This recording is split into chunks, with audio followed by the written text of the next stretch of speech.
Buenas tardes, 7 de octubre. Comenzamos con la tercera parte de la mañanera.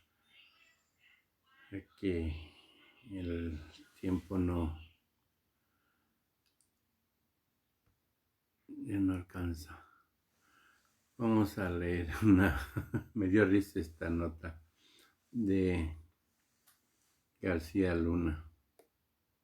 ¿Cómo la ven? Genaro García Luna se declara no culpable cargos, traficar droga desde que era secretario. Ahí vamos a verlo, ¿no?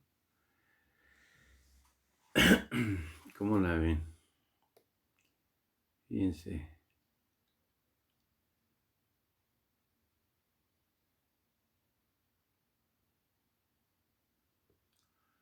García Luna no ha negociado con los fiscales. Con el Departamento de Justicia decidió no cooperar y no ofrecer información como para que el Departamento de Justicia pueda ir a fondo. Y suspendió la audiencia. Lo suspende porque creen. Porque periodistas mexicanos no apagaron, no dejaron sin sonido su teléfono. Entonces se enojó y dice, no, se suspende esta audiencia y la dejamos para el 7 de diciembre. ¿Cómo ven? Estos gringos andarán bien. Es increíble, ¿no? Increíble. Vamos a escuchar, a seguir escuchando. Ahora viene lo bueno sobre el INE. Se refiere sobre el INE. Vamos a escuchar.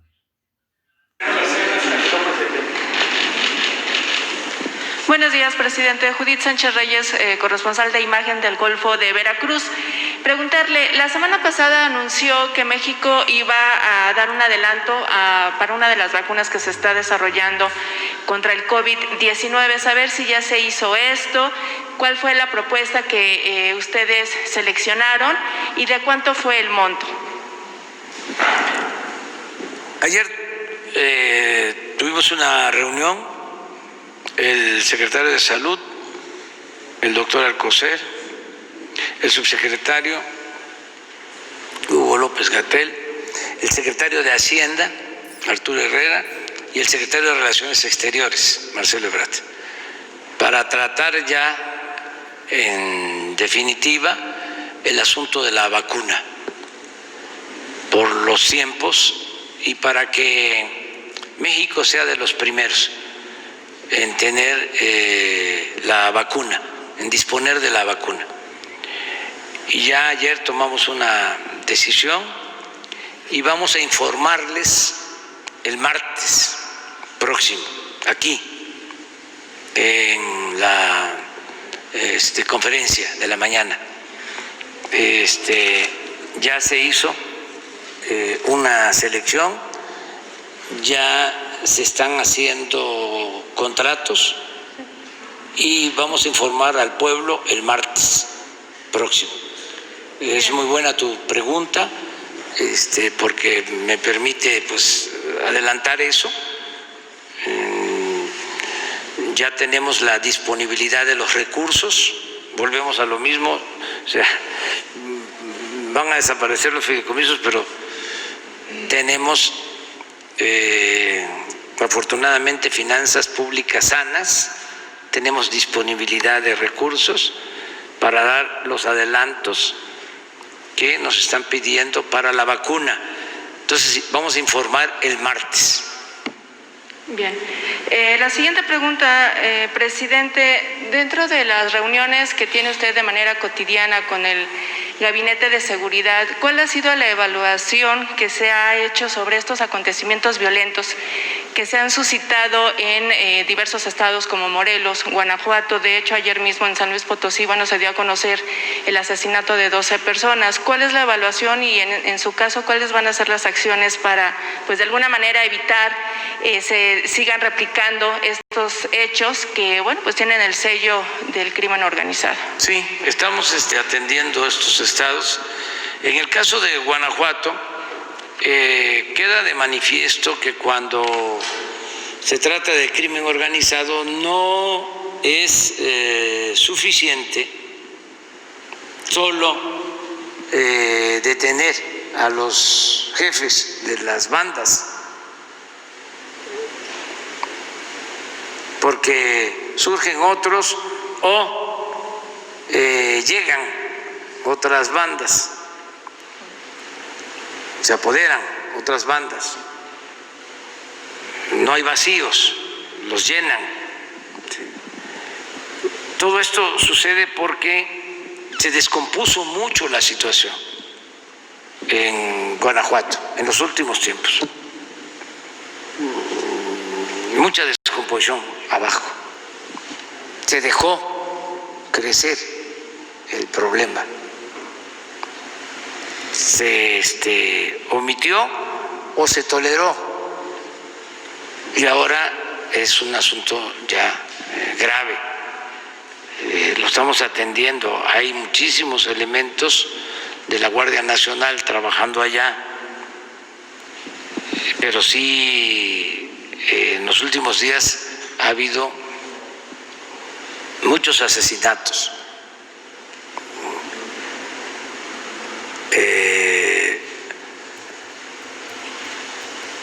Hace 3 días y todavía antier,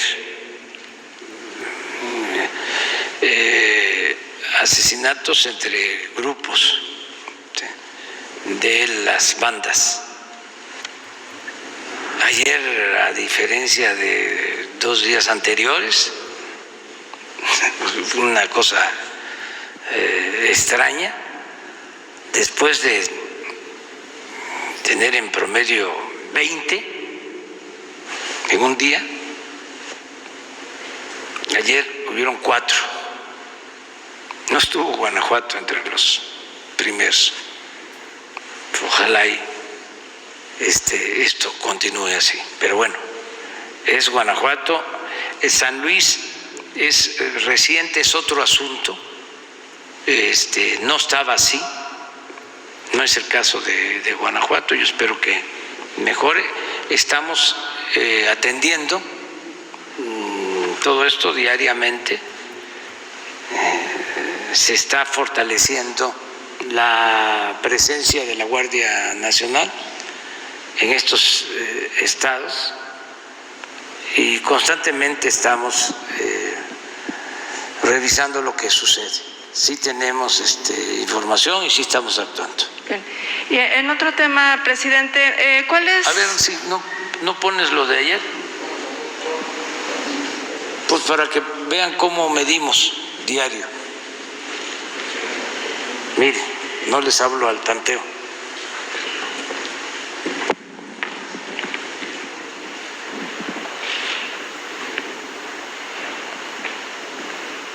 Ayer fue un día, vamos a decir, tranquilo.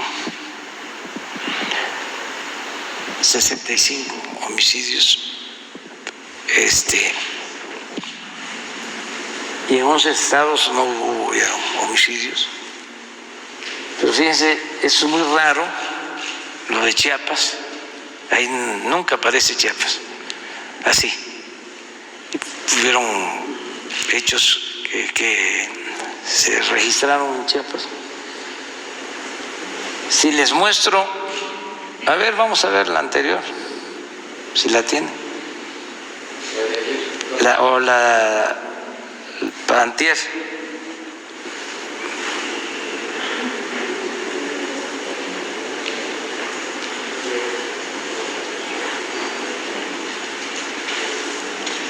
Por eso les digo que la de ayer fue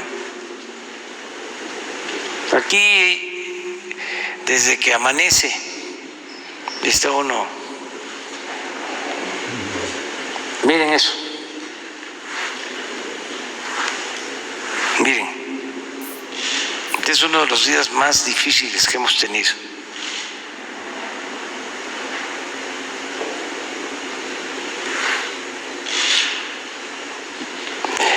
4 o 32, o de 32 a 4. Entonces estamos trabajando.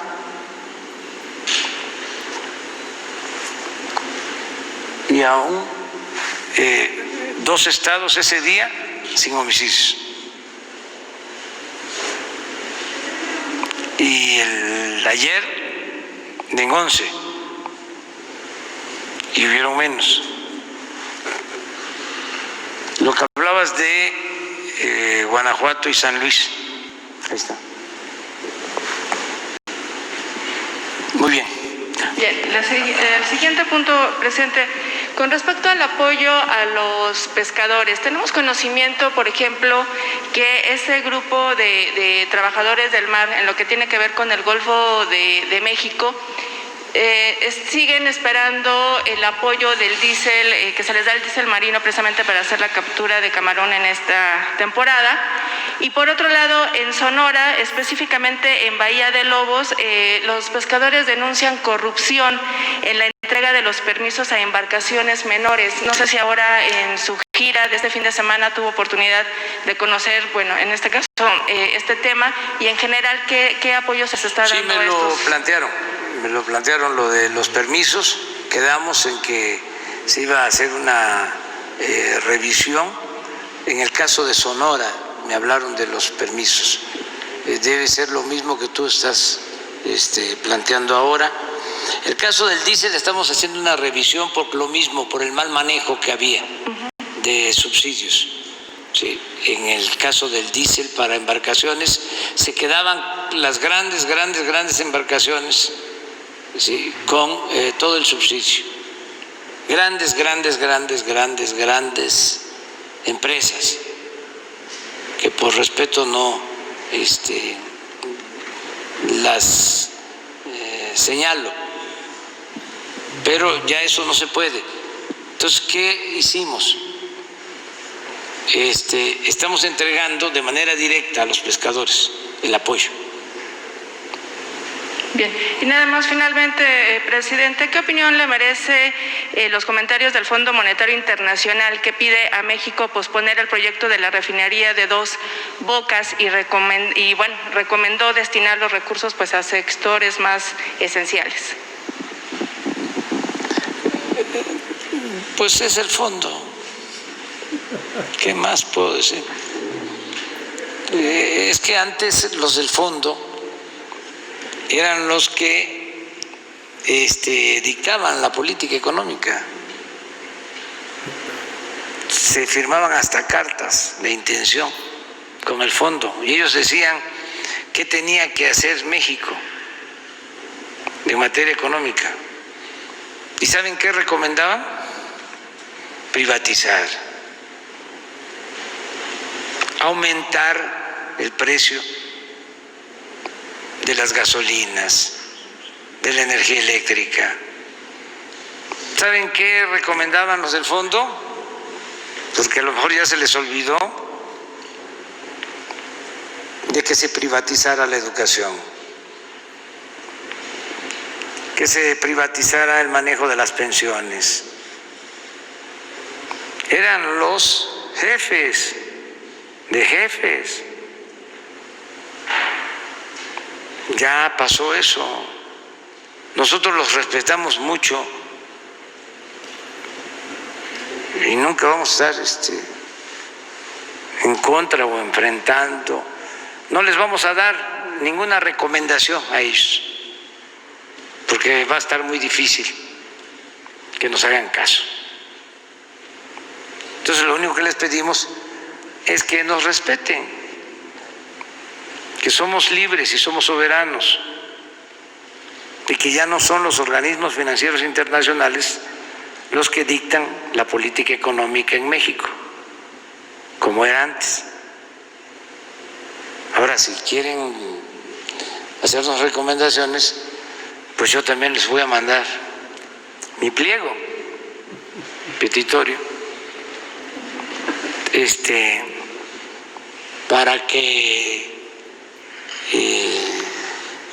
procuren darle crédito, ¿no?, a los gobiernos que lo solicitan tasa cero,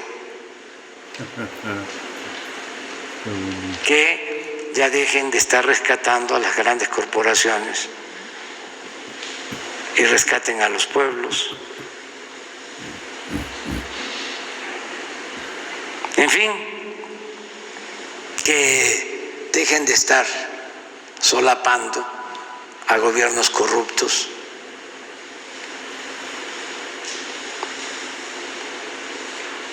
Pero bueno, es mejor respetarnos. Nada más que sepan que ya son otros tiempos, ¿no? El Papa Francisco, presidente. Pues ya lo dejamos hasta... Ya es bastante.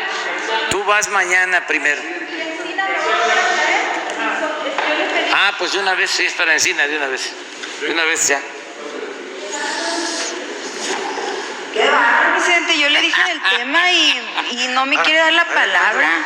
Reinaide Ramírez, pie de página. Presidente, bueno, sobre lo que acaban de decir, ¿por qué es el retraso en la instalación del mecanismo extraordinario de identificación forense? Y porque si bien se aprobó en diciembre, fue hasta marzo que aparece en el DOF y no aparece con recursos en el presupuesto del 2020, según un diagnóstico que hizo Fundar, e incluso menciona también ahí que la búsqueda de personas también tuvo una baja en el presupuesto para el próximo año. Entonces, ¿qué nos puede decir ahí? ¿Por qué el retraso? ¿Y cuándo empezaría a operar ya bien? Y el rezago de 5,000 personas que detecta, supongo que conoce usted la investigación que hizo Quinto Elemento Lab, y hablan ellos de 38,000 personas que están ubicadas, y de esas 5,000 personas son en este periodo. ¿Por qué ese rezago? ¿Dónde están esas personas? Y para decírselas todas juntas, lo del... ¿Cuándo se daría el informe, el diagnóstico que tienen ustedes sobre los restos humanos? O sea, ¿dónde están esas? Suponemos que son más, que el 38,000 es conservador. ¿Dónde estarían esos cuerpos que se están encontrando? Según lo que ellos encuentran, son cerca de 1,500. En el caso de Sonora, por ejemplo, son 1,500 cuerpos que se fueron a la fosa común. Entonces, esos cuerpos se van a exhumar. ¿Qué va a pasar con esas personas que fueron así enviadas a la fosa común? ¿O dónde fueron a parar estos Bien, cuerpos? la cifra de 38,000 cuerpos sin identificar se refiere fundamentalmente a cuerpos a los cuales no se le aplicó ninguna necropsia. Ese es un dato que salió del diagnóstico que nosotros levantamos junto con la Fiscalía General de la República y la colaboración de las Fiscalías de los Estados desde el año pasado. La mayor parte de los cuerpos que no han sido identificados o se encuentran en muy malas condiciones en los servicios forenses de los estados o se han depositado en fosas de carácter común, lo que no quiere decir que ese deba ser su destino final, porque no puede enterrarse ninguno de los cuerpos sin realizarse la necropsia. Este es un asunto que tiene que atenderse por parte de las fiscalías de los estados o los servicios forenses, aunque no todos los servicios forenses en el país están incorporados a las fiscalías estatales. Algunos casos, como el de Guerrero, depende de la Secretaría de Salud, o en la Ciudad de México depende del Tribunal de Justicia de la Ciudad de México. Ahora, por supuesto que estamos en el proceso de instalación del grupo de expertos del mecanismo extraordinario forense. Ahorita lo puede explicar con mayor detalle Carla Quintana. Hubo retrasos evidentemente en la pandemia, aunque también hay que destacar que es un proceso de construcción institucional con las familiares de las víctimas y decir que se contará, aquí lo ha señalado el presidente de la República de manera muy clara y contundente, se contará con todos los recursos que sean necesarios para enfrentar la emergencia forense que tenemos en el país. De modo tal de que estará plenamente funcionando con toda seguridad a partir de enero del próximo año y esperemos que tengan los resultados, que además se soporte en la infraestructura que se está instalando en distintos estados de la República. ¿Si quieres complementar?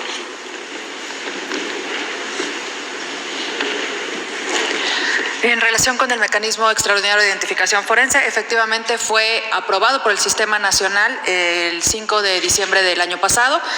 Todo este año hemos estado en reuniones, les podría decir que cada 2 semanas, con las familias de personas desaparecidas, con sociedad civil, con organizaciones internacionales, porque la forma en que va a operar este mecanismo y cómo está construido ha sido elaborado en colaboración con ellas. Es decir, todos estos meses, con la pandemia incluso, hemos estado reuniéndonos con ellos para determinar los perfiles, qué tipo de profesionales requerimos para el grupo coordinador, que serán, les puedo decir, 7 personas, expertos nacionales o internacionales, de los siguientes perfiles: 4 forenses, 1 de especialista en atención a víctimas, 1 persona jurista y 1 persona en cooperación internacional. Hemos estado trabajando en los perfiles para abrir la convocatoria. Decía yo hace unos momentos que estamos en la última etapa de la elaboración de la convocatoria y en este momento se está también en conversaciones con organizaciones internacionales para poder implementar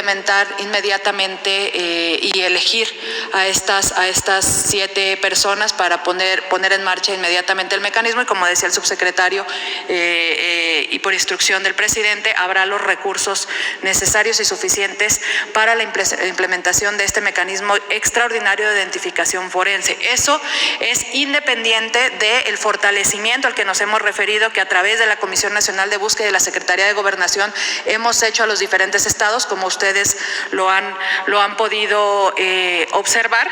En el análisis que se hizo el año pasado junto con la Fiscalía General de la República, efectivamente había 37,000 cuerpos que no se les había practicado necropsia. Por eso se habla de que al menos 37,000 cuerpos estén sin identificar. De las labores que hacemos en la Comisión Nacional de Búsqueda, consideramos que la gran mayoría de ellos, de estas personas sin identificar, están en las fosas comunes. Aquí quiero recordar que de conformidad con la Ley General en materia de desaparición, a quien le corresponde un programa, un plan nacional de exhumaciones que incluye las fosas comunes, es a la Fiscalía General de la República. Así como la identificación de las personas le corresponde mayormente en México a las fiscalías, a los servicios médicos forenses, no así en otros países, pero en México le corresponde a las fiscalías. Y recordar que en ese propio análisis que se hizo el año pasado, el corte del año pasado, se hablaba de, solo en el corte de a finales de marzo de 2019, de más de 8,000 cuerpos que estaban en los servicios médicos forenses o en los institutos forenses, cuando hay capacidad para ese entonces de 5,000 cuerpos. Es por eso que desde la Comisión Nacional de Búsqueda y de la Secretaría de Gobernación hemos tomado una decisión de incidir directamente en los centros de resguardo, porque sabemos que uno de los principales problemas es la conservación de los cuerpos para poder posteriormente ser identificados y que no sean remitidos a las fosas comunes. Los cuerpos de estos lugares que ustedes acaban de decir que se están construyendo y que se están haciendo, ¿van a servir a todo el país o es solo para alguna región? ¿Y hay otros en proceso para identificar cuerpos en el país? Como yo mencionaba, hay 2 centros de identificación humana que se dedicarán exclusivamente a la identificación de cuerpos de larga data, es decir, de tiempo atrás. ¿Por qué? Porque sabemos que las fiscalías reciben también cotidianamente trabajo para identificar a cuerpos que van recibiendo cotidianamente. Entonces, lo que primero queremos hacer, y desde la Comisión Nacional y la Secretaría de Gobernación estamos impulsando, son estos centros de identificación dedicados exclusivamente a cuerpos de larga data en Coahuila y en San Luis Potosí. En Coahuila será regional, al menos para cubrir Coahuila, Nuevo León, Tamaulipas y Durango. Como también mencionamos, está el Centro de Identificación Humana de San Luis Potosí, que será para San Luis Potosí, y también tenemos estos otros centros de resguardo en Tamaulipas, en Morelia y en Morelia, ¿no? Y para el noroeste del país no se Para el contempla? noroeste del país, en Sonora, como Dos. también me referí, por la extensión del país, en este momento lo que se está previendo es 2 laboratorios y centros de resguardo móviles para este año, y por supuesto que para el próximo año también dentro de la propuesta de presupuesto para el siguiente año está previsto un subsidio importante del gobierno federal para continuar pues construyendo e impulsando el fortalecimiento forense desde la Comisión Nacional de Búsqueda, recordando que la identificación corresponde principalmente si no es que únicamente a las fiscalías de la República. Ahí no trabajan en coordinación porque mencionan ustedes, incluso en el diario oficial, mencionan que hay una crisis forense, que no se está rebasado pues los estados, las dependencias, y además hay negligencia y hay otro tipo de incapacidad para poder identificar, y ante tanta muerte que hay, pues no se tiene la capacidad. ¿De qué manera se coordinan entonces para que se pueda avanzar en este tema y estas ¿cómo se dice? Estas oficinas o estos edificios que se van a construir para identificar a las personas o que se están construyendo y los que van a mandar a Sonora, qué tanto reducen esta crisis y qué tanto se podría avanzar en esto? Bueno, aquí tenemos que recordar que somos un sistema nacional de búsqueda, que somos diferentes instituciones las encargadas de incidir tanto en la búsqueda, y la búsqueda de identificación humana, es decir, identificar a todos estos cuerpos, también es un tipo de búsqueda.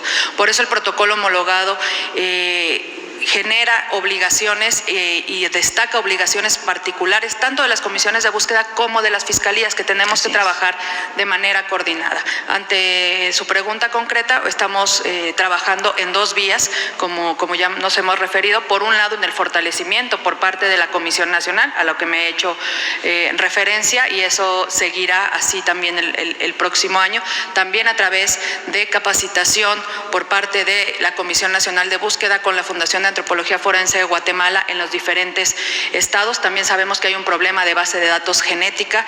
Tenemos que redefinir en México una identificación masiva. No podemos ir de caso a caso, tenemos que hacer una identificación masiva. Tenemos que homologar la forma en que se toman las muestras genéticas, en que se procesan las muestras genéticas en todo el país. Esto también quiero recordar que, de conformidad con la ley, le corresponde a la Fiscalía General de la República. Nosotros, desde la Secretaría de Gobernación, estamos impulsando esta capacitación, y por otro lado, eso por un lado, el fortalecimiento por parte de nosotros, y por otro lado, siguiendo instrucciones presidenciales, y ya decía yo, el mecanismo extraordinario de identificación forense, que como su nombre lo indica, es extraordinario y tiene que venir a complementar el trabajo que tenemos que hacer en México, y que tenemos que fortalecer las capacidades nacionales para poder combatir esta crisis forense. El diagnóstico que tienen ustedes sobre dónde están estos cuerpos, ¿cuándo estarían en condiciones de presentarlo? Porque se hizo una petición por transparencia y no fue proporcionado. ¿Cuándo podrían presentar este diagnóstico? Sí, recordemos que esta información le corresponde directamente a las fiscalías. Nosotros la información que tenemos y la información que estamos dando, y ya la habíamos hecho pública, de los 37,000, fue este análisis conjunto que hicimos con la Fiscalía General de la República y la Secretaría de Gobernación el año pasado. Nosotros seguimos preguntando de esta información, pidiendo esta información a la Fiscalía General de la República, y en cuanto la Fiscalía General de la República, que es la obligada a tener esta información, nos las proporcione, por supuesto que la haremos pública. No hay una fecha entonces para... Se ha solicitado a Fiscalía General de la República. Nosotros, la Comisión Nacional de Búsqueda es la Secretaría Ejecutiva del Sistema Nacional de Búsqueda, y solicita constantemente información sobre temas forenses a las diferentes fiscalías, y es la que vamos proporcionándoles a ustedes, que son ellos la fuente de la información. Nada más para que me quede claro lo del mecanismo, entonces, ¿cuándo empieza a operar ya de manera formal? Tan pronto se abra la convocatoria y se elijan a las 7 personas. También quiero decir que todo este proceso de selección es... Ay, es una señora muy desesperante. No sé para qué le dan, pero bueno. Bueno, me despido. Tengan bonita tarde. Un saludo a todos. Por ahí le encargo un like. Y escuchen a la campanita. Saludos a todos. Saludo a Osvaldo de la Cruz, un saludo a Carlos Osiris, a Adrián el Chilango. Muy bien, hasta luego.